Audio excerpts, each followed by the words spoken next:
That is last week's title.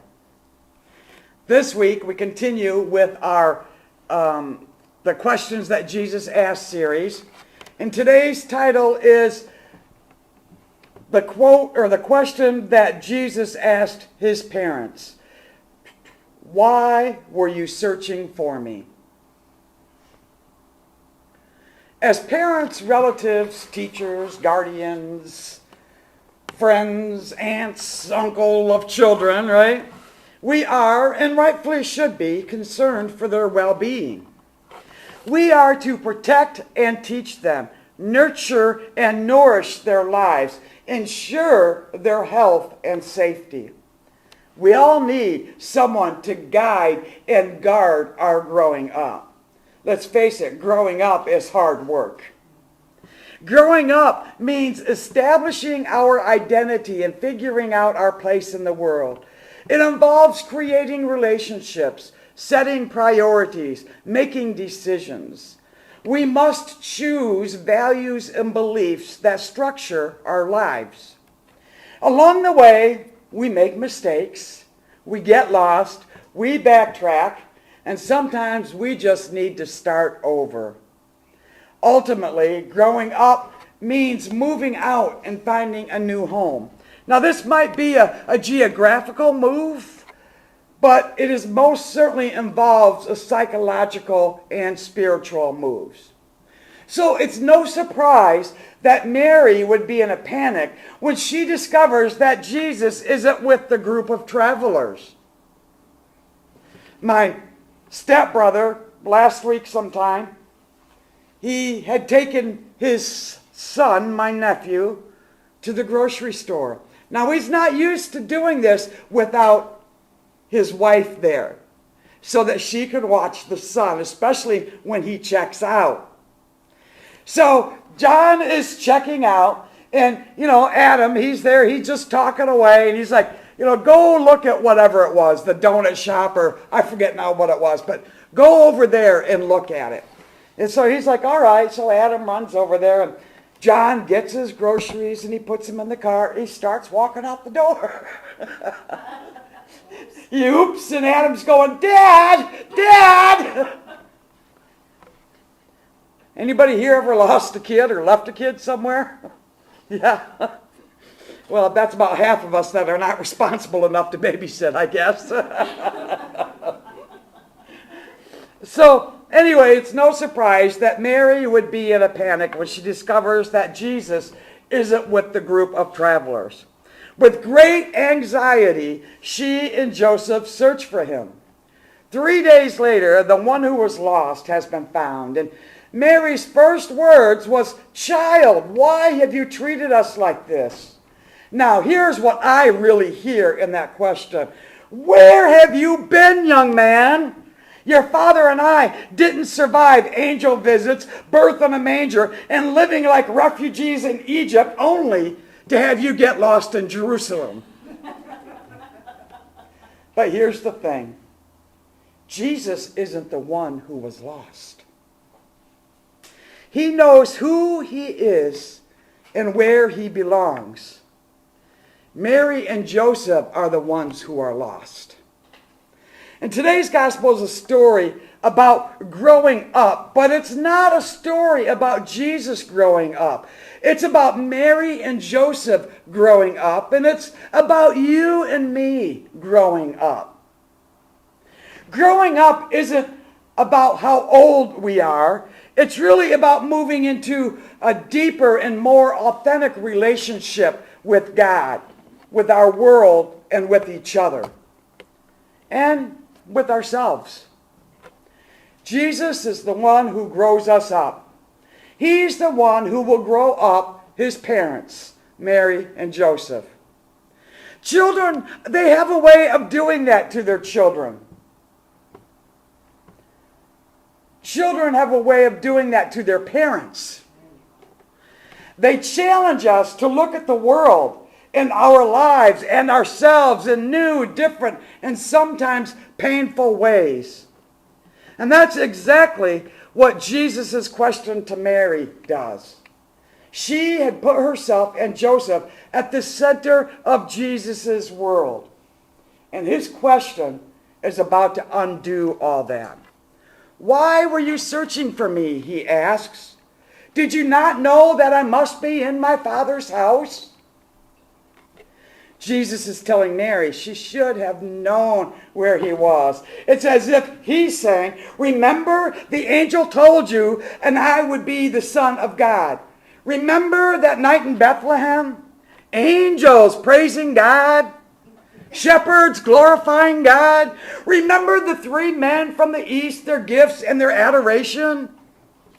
Remember Joseph's dream about guiding us to Egypt and back. Where else could I be but here? Jesus has put the God at the center of his world and asks Mary and us to do the same, to move to the Father's house.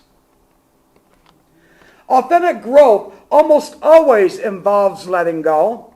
Mary's move to the Father's house, her growing up, means that she will have to let go of her baby boy Jesus and the image of that. Jesus was born of Mary, but he's the Father's son. He's with her, but he doesn't belong to her. She can give him love, but not her thoughts or ways. He's about the Father's business.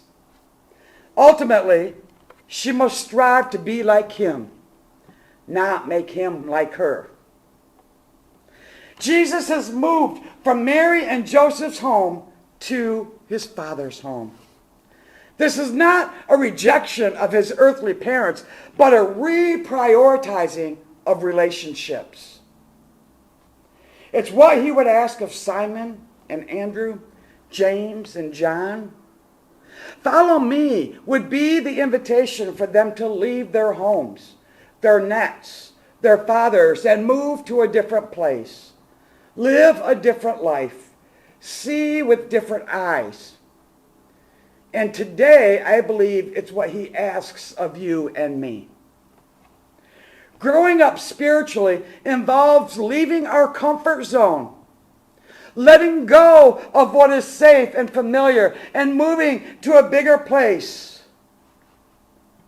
to the Father's place. This letting go is a necessary detachment if we're to grow in the love and the likeness of Christ. It means we must leave our own little houses. We all live in many different homes. Homes of fear, anger, prejudice. Homes of grief and sorrow. Homes in which we have been told or convinced that we don't matter, that we are not enough, that we are not acceptable or unlovable. Homes in which we have been or continue to be hurt or wounded. Homes in which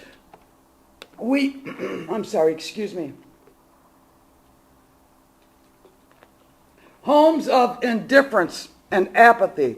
Homes of sin and guilt. Homes of gossip, envy, and pride. Every one of us could name the different homes in which we live.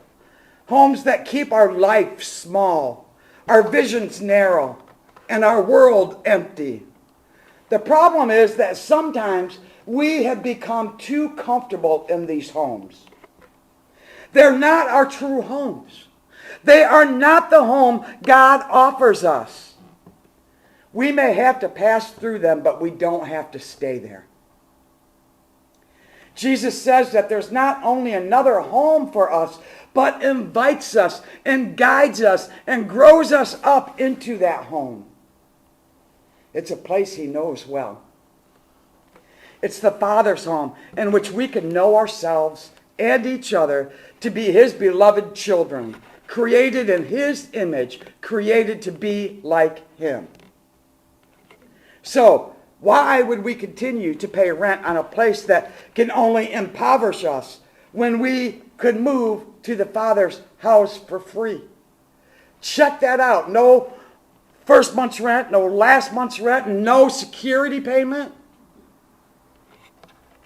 In the Father's home, our place at the banquet is set. It's a home in which we live in rooms of mercy, forgiveness, joy, love, beauty, generosity, and compassion. Leaving home doesn't necessarily mean leaving our physical or our geographical home, though sometimes it might. It does mean examining and reprioritizing the values, beliefs, and relationships that establish our identity and give our life meaning and significance. It means letting go of an identity that is limited to our biological families or our jobs, our communities, our reputations, our ethnic group, our political party, and trusting that who we are is who we are in God. It means that we stop relating to one another by comparison, competition, judgment, and begin relating through love, self-surrender, and vulnerability. It means that we let go of fear about the future and discover that God is here in the present and that all shall be well. We stop ruminating on past guilt, regrets, and sins, and we accept mercy and forgiveness of God and each other. We see our life not in opposition to others, but as intimately related to and dependent upon others. So, I wonder, what are the little homes in which you live? And these are questions I want you to ponder on this next week. Oh, no. Oh, no. Those are last week's questions. I think I pulled up the wrong PowerPoint. All right, so here's the questions. How or what are the little homes in which you live? For those of you taking notes, I'll repeat that. What are the little homes in which you live? How have they bound up your life?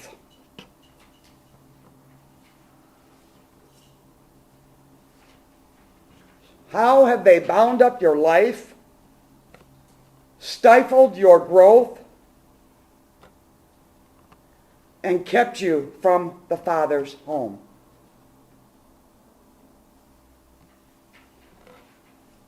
How have they bound up your life, stifled your growth, and kept you from your Father's home? What might you have to leave behind? What might you have to leave behind in order to grow up and move to a better place? I'll go over that again. What are the little homes in which you live? Number 2, how have they bound up your life, stifled your growth, and kept you from your Father's home? And then finally, what might you have to leave behind in order to grow up and move to a better place? Now I see lots of people taking notes. Is there anything particular you would like for me to repeat? The last one. What might you have to leave behind in order to grow up and move to a better place?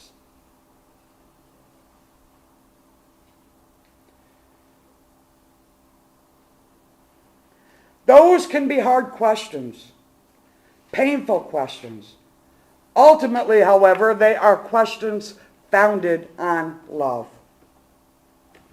Mary asked Jesus, "Child, why have you treated us like this?" That same question, I believe, can apply to us today. Child, why have you treated us like this? And if you listen hard, you might hear Jesus' response. Are you listening? If you're listening online, say, "I'm listening." If you listen hard, you might hear Jesus' response. Child, why have you treated us like this? Because I love you. I love you enough to grow you up, to find you when you are lost, and to bring you with me into the Father's home. Because I love you. I love you enough to grow you up, to find you when you are lost, and to bring you with me into the Father's house.